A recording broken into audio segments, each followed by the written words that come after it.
You are all spiritual fighters, whether you're aware of this or not. Every person who steps into their fearlessness, into their courage, into their trust, changes the collective, removes the dark. And what you don't understand yet is the power that this conscious choice has.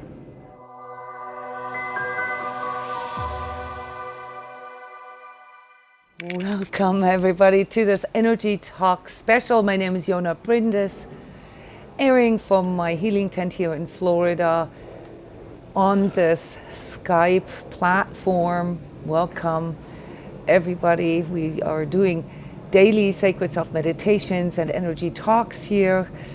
And I am the creator of the daily sacred self and the sacred self community and meditations. I wanted to talk with you today about a very pressing subject, probably the most important subject we can all think of, and that has to do with fear. That has to do with getting pulled into the worries and the ruminating and the responses that we get from within ourselves that make it hard for us to fall asleep, that make it hard for us to deal with whatever it is that we are challenged by right now. This is a time where, and we need to understand that, which is the outer condition where a lot of us are challenged. We are challenged by fear, we're challenged by uncertainty, we're challenged by doubt. And in the setting here, guys, I really want to communicate with you and involve you in this energy talk. We are experiencing fear in different ways. And many of us are under the impression that fear is something that is real, that is coming from our bodies picking up something, or our emotions picking up something, or you guys as energetically sensitives and empaths, you think that you're picking up on something that is. And if you know my publications a little bit here for over 10 years, I have been very vocal about the nature of the human perception and how valuable it is, and how important it is to actually form a discipline and virtues around how we perceive things. From an energetic point of view, there are obviously different kind of vibrations, different kind of frequencies that we can experience from within. We can experience them outside of us, vibes, so to speak. And for many of you, it's not clear how this interaction goes between your energy and the outer energy. Currently, the collective energies, the collective weather condition that we have is what? What is it that you are perceiving if you maybe watch news or go on Facebook or social media elsewhere? If you read the newspaper, maybe some of you are still reading newspaper, if you talk to other people, what is the main experience that you are having right now as far as the outer condition is concerned? What is the main energy that you are getting, even if you're not an energy reader or anything like that, if you can't pinpoint it? But what does this feel like to you? Yes, and I would like to invite you to turn your cameras on to let us know where you are coming from. If you have difficulties joining these calls live, then just go to Skype. If you don't have a Skype account, you don't need a Skype account to join these calls. Watch the call button. We have energy talks and energy meditations going on every day here. If you need to talk to somebody, if you feel like something is going on and you would like to share, you can do this here in this thread. Every day we are meditating together and talking about those collective energies. What is it that you guys are perceiving here as the main energy? Even if you can't pinpoint it, but you can describe your experience. What are you experiencing as the outer energetic weather condition right now, guys? Who would like to Jona, I share? feel overall there's a lot of confusion going on, a lot of confusion, and that's creating a lot of turmoil, uh, exterior wise and interior wise. But I think overall, I mean, yeah, it's fear like that, but the past few weeks, when I go out amongst the collective, it feels like a lot of confusion. Yeah, I like how you differentiate that, Brian, between internal and external, right? Yeah. But there's an interaction there, right? Well, I think, not coming from specialness or anything like that, of course, but I think a lot of the collective don't know what to do about it. I'm not so sure if they even know there's an internal and external. No, this is part of the discipline that I've mentioned earlier. It requires training to even be able to discern that.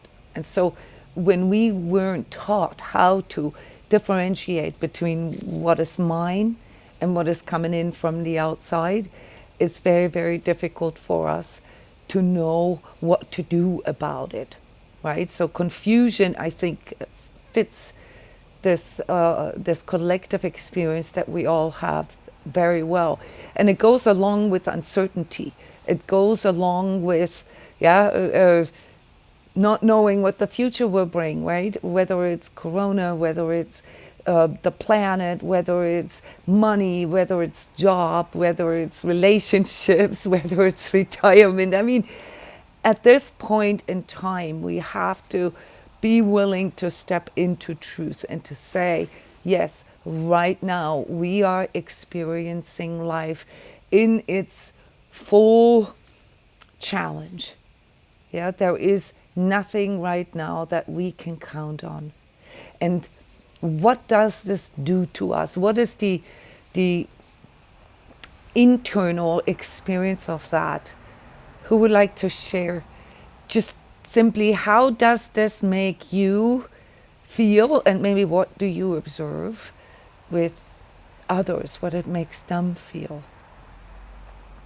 What are some of the physical, emotional, mental, spiritual, and energetic experiences that you observe?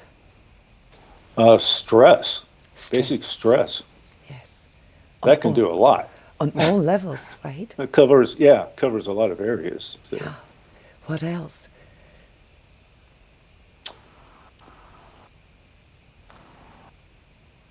Not doing the practice of staying grounded, if you know better, if you know how to do that, or meditate. Yeah. So there's almost like we forget who we are in a way, right? Grounding is energy lingo, right? That means that we are maybe through breathing or through body awareness, remind ourselves that we are at the center point of experiencing our life, right? So the opposite of grounding would be that we get pulled into all of this, right? That we kind of get swept away by all these outer ups and downs. But how does this feel like emotionally, or physically, or mentally, or spiritually? In a very practical way. What does stress do to people?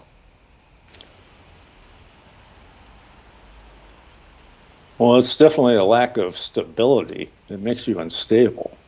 And being unstable and stressed out, at least I found in the past that I'm not able to look at all the options that way and determine what's best for me. It limits options. Yeah. It limits options, right? Yeah. Well, you're not, I mean, in my own personal experience, looking at the past, sometimes I didn't even know what other options were available, or that there could be a third choice, as you've put it before. This is an interesting point here, Brian. How would I know that there are other options? Well, going back into training and feeling and learning how to feel. But what is at the core of that? Wanting to go learn something.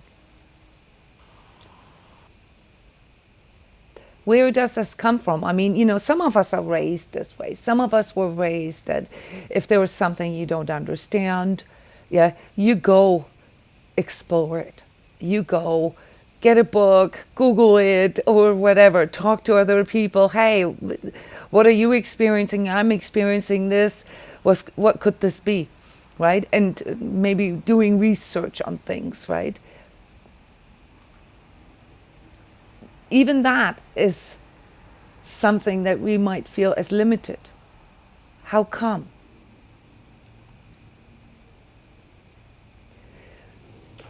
Well, I think it goes back to that saying, if you knew better, you would have done better. Okay. How can we overcome that? How can we overcome not knowing better? More discovery, more exploration, acquiring more knowledge, perhaps. Awareness, I guess, would be another way to put it. Where does this start? What's at the core of that?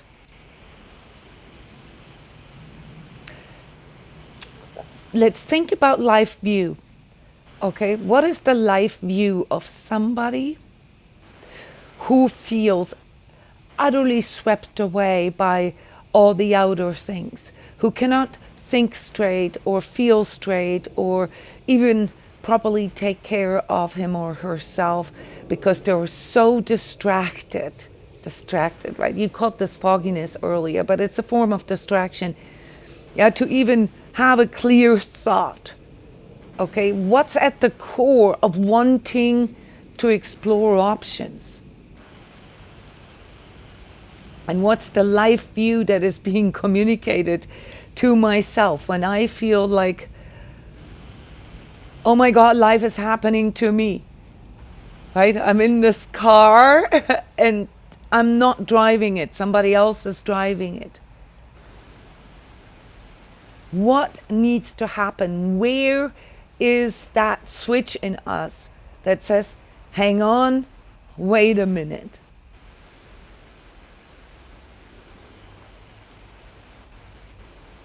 Where does this take place? It can take place in the body. In the body, it takes place in form of diseases, in form of accidents, in form of what we call interventions. Yeah, rock bottom, so to speak, in a physical way. When you can't continue what you're doing. Yeah, when your lower back is locked up, or when you sprain your ankle, or when you have major, say, digestive issues or whatever, right? When you're really impacted physically, which signals to you that you're gonna have to make what? You're gonna have to change something.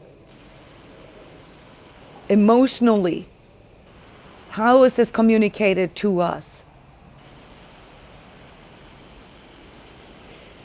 That we have to change something. Rock bottom emotionally, what does that feel like? Anybody ever experienced rock bottom emotionally? Oh, I have several times. Yeah. What does this feel like, Brian? Emotionally? Well, I don't know. Well, you know, it's, again, using energy lingo, it's, if you're aware of it and you're listening, your true self is trying to communicate to you. No, simpler. Try to describe it emotionally. What does this feel like? Emotionally. It sucks. You want to give up. You don't want to be here. You want to hide. You want to avoid. You want to do anything to not feel that. You feel depressed. You feel anxious. You feel tired. You feel low. You have a negative view of yourself and life itself. What does this do to us mentally?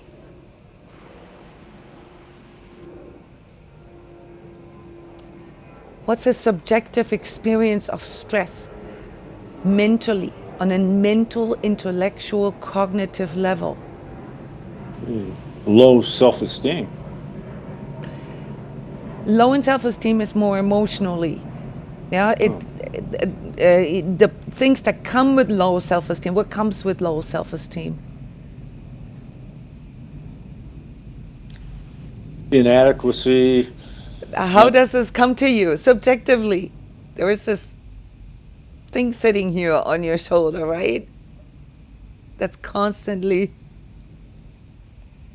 low self-esteem. How is that experienced? Yes, Cindy, critical inner voice, inner negativity.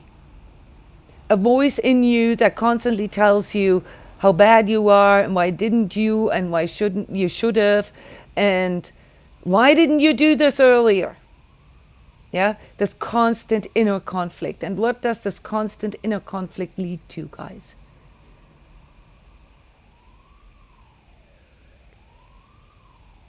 It leads to stress. It leads to confusion in your head. And what does confusion in your head lead to? Especially paired with a negative, critical inner voice. Hopelessness. Hopelessness, whereby hopelessness is also more of an emotional term. What happens to your mind when you're in that place?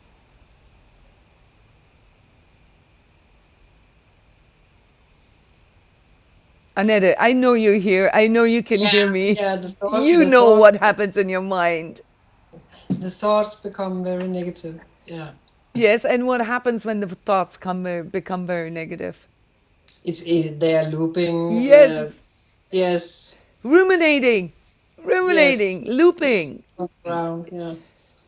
And what does this do to you? Does this make you less stressed or does this make you more stressed? It creates more stress. Yes, and how does this work physically when you're more stressed? Yeah, when your mind constantly go? Yeah, you feel it in your body too then. And it's hard to sleep, right? It's hard to eat for some people, or some people overeat.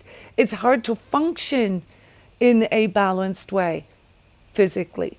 And what happens to your emotions? Do they get better from the ruminating or do they get worse? They get worse. They get worse, yes. You feel more helpless. You feel more... Yes. yeah, negative about everything. Where do you think we have to intervene? Stepping into our awareness. Where does this need to happen? On a physical level, on an emotional level, on a mental level, on a spiritual level, or on an energetic level? Where do you think you need to start making a change? On a mental. Yes. Choose to stop. You need to make a choice, and that making a choice happens here. And how can we make a choice to stop something? It doesn't matter if we see other options. Other options come in the moment that we realize that we need to stop what we're doing. Yeah, there's a little bit of a void feeling for a moment, and then we start seeing new things.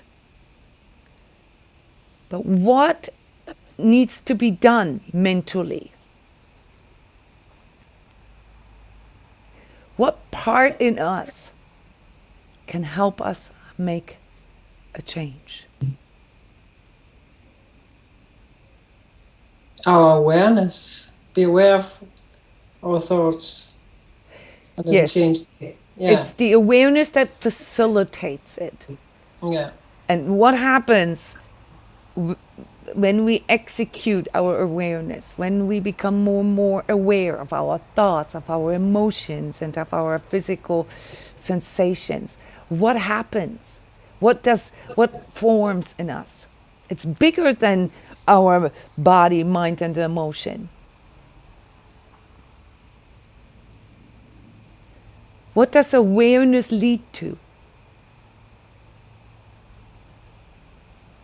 it can lead to trust yourself. Yes, that would be something that can be cultivated then. It leads to consciousness. It leads to consciousness. Consciousness is your higher thinking, guys.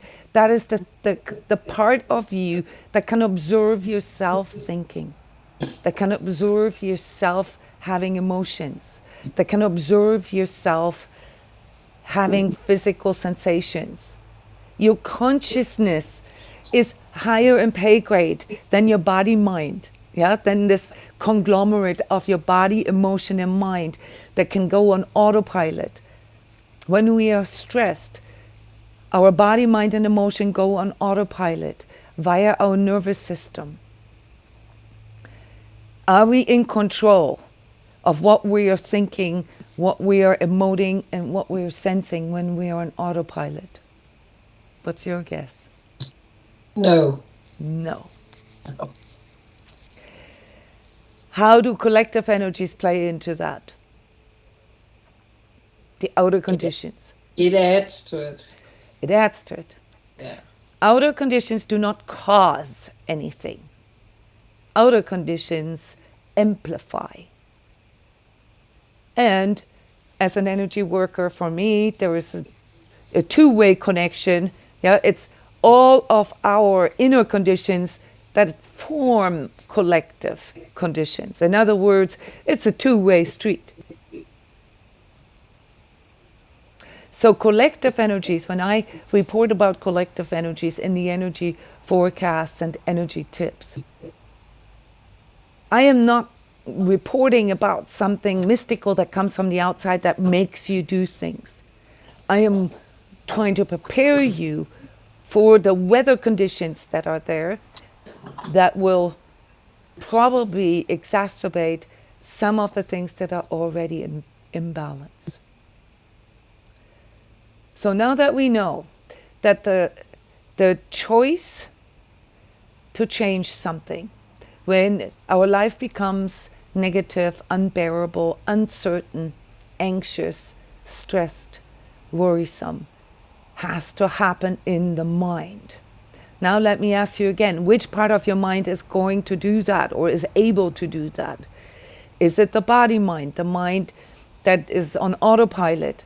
Or is it your higher mind, your higher thinking, your consciousness, the part in you that can observe yourself thinking, that can witness your body, your emotions, and your thoughts going in the merry-go-round? In which part does it have to happen? Syria is sharing here. When I feel threatened, my life threatened. My life is threatened. Then after some time I find myself back. When I repeat that I chose this moment to be here. Okay, I'm here for a reason and I'm always supported and protected. I feel attacks on the collective and then I release and feel uplifting afterwards. Syria, what you are sharing here is another dimension of self-awareness. That is your spiritual awareness. The consciousness that we need to train, that we need to cultivate, is what leads us to a larger perspective, to a spiritual perspective. And this is where trust comes in, Annette. Serious sharing makes that very clear.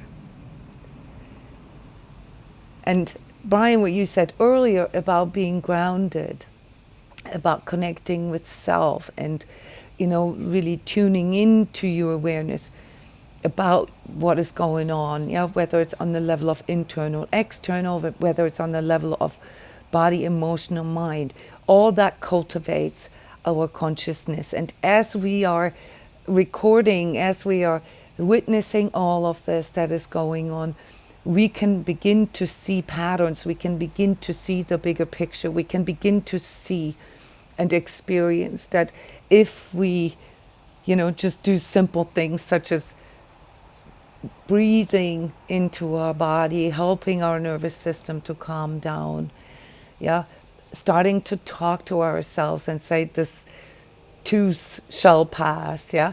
If we start letting go and train ourselves to really focus on, the higher values and virtues in life, yeah, that have to do with gratitude and the appreciation for being here, for having friends, for having this kind of community where we can talk, for being connected with something that reminds me that I am not just a material being here. Yeah, so the body mind creates the illusion in you that you are just a material being, and that is, what links you into the life-threatening, the survival autopilot in you. So you got to understand that the autopilot is connected to your material, to your matter, to your 3D, to your body, yeah, and that only.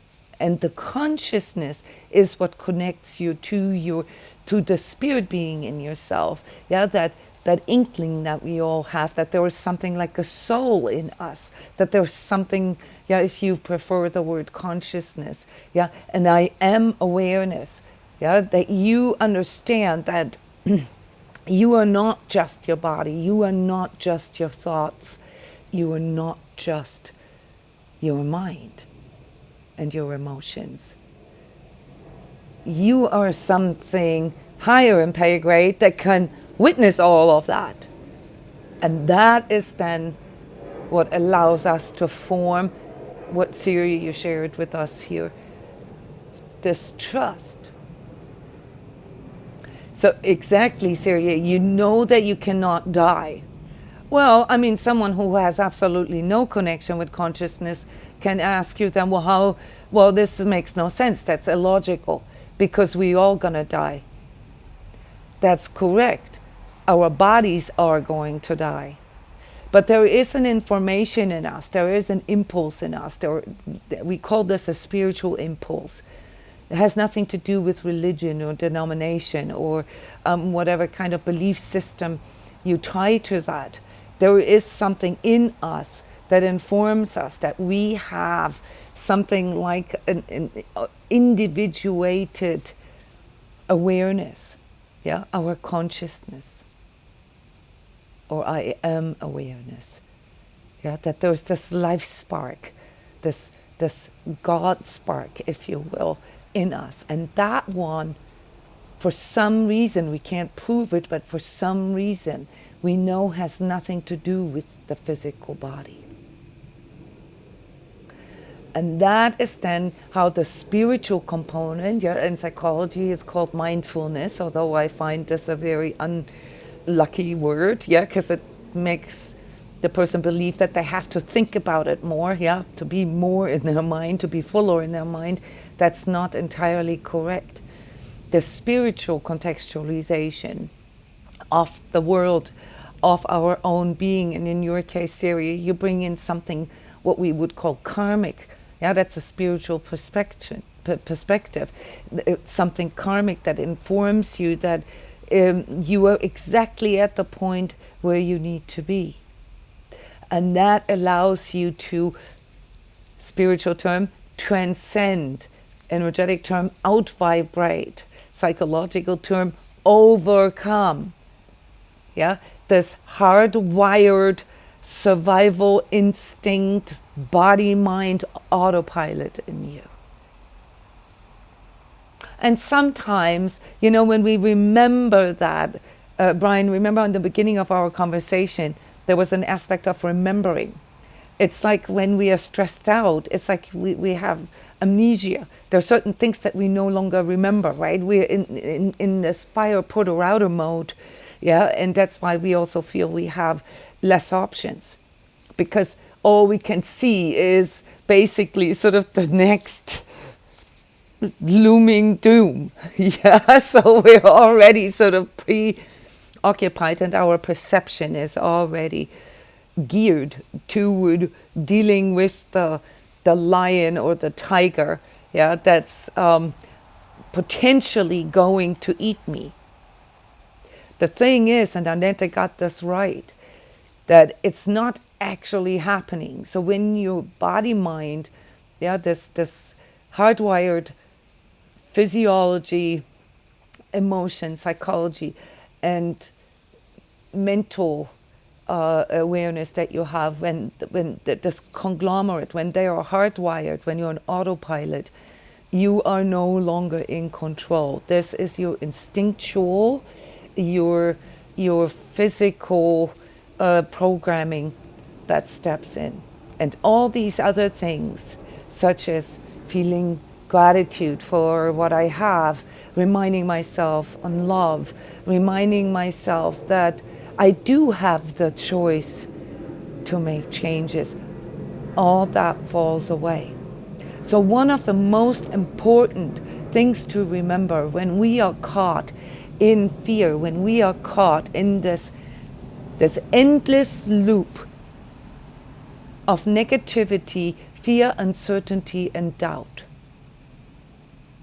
is to make a conscious choice. And that conscious choice does not need to tell you what your options are. It just needs to remind you of one thing. What does it need to remind you of? How does this feel like when you tap into your I am awareness, into your consciousness? What changes? Does the world change? Does the climate change? Does Corona go away? Does your bank account change? No, they don't change. What changes? You yourself feel more in control. Yes. You step into your own, you step into the driver's seat. Yeah, you're no longer in the passenger seat of your vehicle. You step into the driver's seat. Now, you may not have a good, well-functioning map yet, and you may not have had many driver's lessons yet. Yeah. So, Brian, this is where you come in. Where you say, okay, then you need to research. You need to learn. You need to train yourself. You need to go to these places where you can practice that. Okay? But it is at the core of every change is the conscious choice, wanting to change something. And that needs to come from your mind, from your higher mind. It needs to come from that higher awareness in you that is linked to your thinking. But it is your own I am thinking, it is your free thinking, it is the entity in you, if you will, that can actually think a thought all by yourself. Because when you're in your autopilot, when you are swept away by all the fear, uncertainty, and doubt from the outside, you're no longer thinking your own thoughts. You know this, right? When it's looping, when you're ruminating, these are not your own thoughts. And the problem with what Brian pointed out at the beginning, you're completely unaware of it. You no longer know if it's internal or external. You no longer know if it's yours or not. And so we have a fail-safe as humans, and that is our consciousness, the power of conscious choice. So the solution to anybody who feels desperate, who feels helpless and powerless over the challenge of life right now, my message of hope to you is that there is a way out. And that way out comes through your consciousness. And the consciousness facilitates your self-esteem, it facilitates self-awareness, it facilitates your heart awareness, not your emotions, your heart awareness. It shows you things such as compassion, forgiveness, empathy, gratitude, connection. And so to all of you out there who are suffering from this collective condition right now, where we are being pulled into endless stress, ruminating, and desperation, understand that you do have a choice. But you have to make this a conscious step. And as soon as you are consciously choosing to wanting to change, something shifts in you. And that shift is perceived as trust. You cannot explain it, you cannot prove it, but it is something that allows you to disconnect from all these negative thoughts. Yeah. And that somehow lifts you up. The most classical practice for that would be prayer. We have practiced this on YouTube here for 2 months. Energy prayers, how to tune into this. There's a whole series of 60 energy prayers that I want to invite you to watch if you are in these moments where you cannot remember, where you cannot see a way out. And just watch them. Or watch any of my other 500 videos on my YouTube channel. Anything, any energy tip, any forecast, any workshop. All right, because they all have the same purpose, to show you that you have a consciousness and that you have a choice. And if one cultivates that, something begins to form, and that is faith. Like Siri showed us here. If you do this often enough, you realize that you will survive. You realize that no matter what, there is a new day. Yeah. And when it comes to your inner spiritual experience of your situation, it is important that you remind yourself that this is your choice. The energetic perspective that comes out of the spiritual perspective is something that Sheila adds to our discussion here in her sharing. I do feel a huge difference when I sense the restrictions of mental overthinking outward. Okay, this is very complicated. Yes, so you feel the energetic impact of that. You can feel that within yourself, how it affects you. Yeah, one feels very restricted, yeah, and no way out, helpless, powerless, and trust in ourselves, trust that we can make changes feels expansive. It makes you remember, oh my God, I just need to find out how to do this. I could Google this, I could talk to a person, I could try meditation, I could do these things. They suddenly come to you like a daw, okay?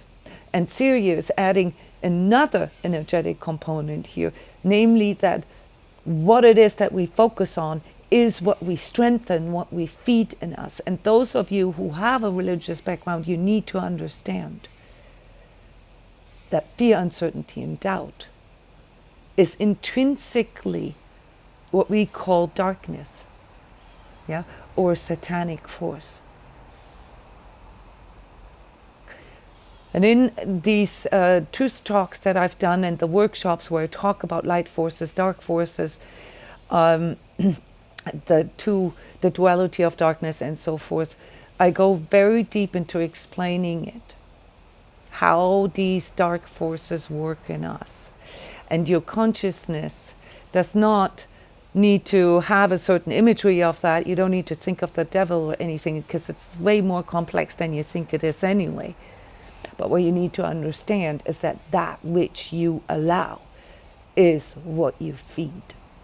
If you feed fear, uncertainty, and doubt, you are feeding darkness in you.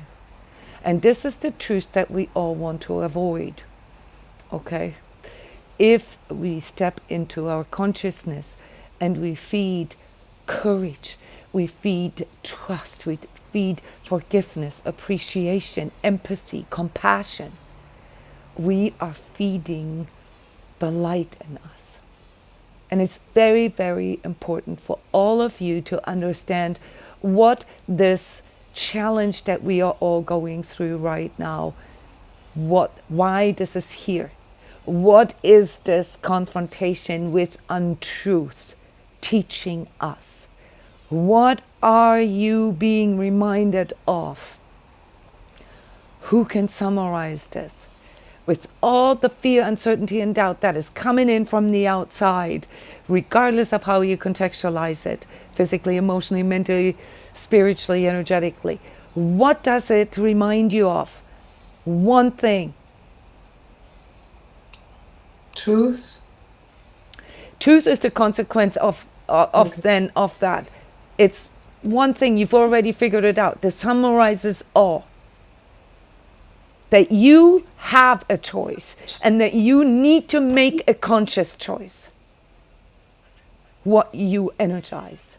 And if the word energize is a little too uppity for you, then just think of it as what you pay attention to. What you allow yourself to think. What you allow yourself to put out here into this world. Because guess what? Your output is what forms collective energy. And it is those of you who are consciously aware of why they're here and who are making this conscious choice and who even understand that any person who makes this conscious choice to not feed darkness is also carrying others through that, is also lighting up the collective. And let me remind you of this. Let me be one more time your truth fairy here. Yeah. If you doubt that you are here for a purpose, then you may choose that. But all of you out there, energetically sensitives, empaths, people who have been seeing the world differently than other people, who felt like you didn't belong, who felt like you were somehow kicked out of the tribe, or people couldn't understand you, who didn't feel you were heard. Why do you think you had to go through decades of training to learn to pierce through all this by discovering that you have a soul, that you have a choice, and that your consciousness is what does that for you? And that all you need to do is to go there, to feed it, to energize it, and to have the courage to be fearless. And in that moment, when you let go, when you surrender to the higher power in you, or as you understand it, you feel lighter, you feel trust, you feel that your life has a purpose. The purpose of your life is to make that conscious choice. And those of you who are already aware of that and who are already working on that is to basically shift the overall collective field in this way. You are all spiritual fighters, whether you're aware of this or not. Every person who steps into their fearlessness, into their courage, into their trust, changes the collective, removes the dark. And what you don't understand yet is the power that this conscious choice has. And also how detrimental it is when you forget that you have a choice. When you forget that you have a conscious choice, when you go on autopilot, you become part of collective energies and with it also the collective karma. When you make a conscious choice, you're not only changing your own energy, you're having an impact. Yeah, your choice is so high in vibratory rate, at least in truth.